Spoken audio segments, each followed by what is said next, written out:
بقى هحكي لكم عن موقف حصل معايا في دولة خليجية.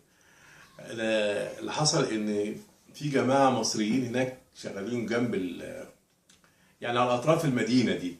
المهم ان هم عايزين يصلوا فعاملين جامع لوحدهم. الجامع ده عبارة عن زاوية كده صغيرة، والامام شاب مصري متدين يعني، والصناعية والعمال المصريين وبيصلوا معاه بتاع. فجت صلاة كانت صلاة المغرب انا فاكر. فالامام الشاب ده اول ما دخل فقال لنا بقى يلا يلا ابو ساميه، يلا خش معاهم صف واحد الله يخليك، خش يا مجدي، ابو نبيله والنبي معاهم الله يخليك، يلا النبي يا عماد صف واحد اخوانا عشان ايه نخلص صلاتنا عشان نخش نشوف شغلنا وكده.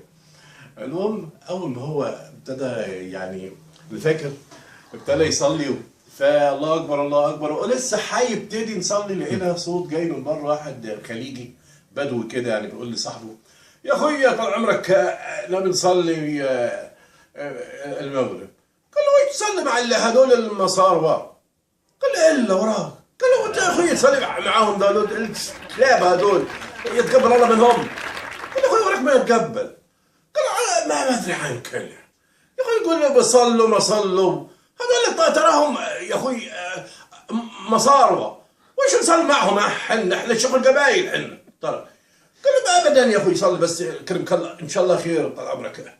فدخلوا، فاول ما دخل فالولد الامام بيقول له ولا خش معاهم صف واحد يا عم الشيخ، خش معاهم عشان نبدا الصلاه وكده. قال له وراك انت تصلي بينا، انت تصلي بينا، انت تراك مصر انت، وش تصلي بينا الله يلعنك؟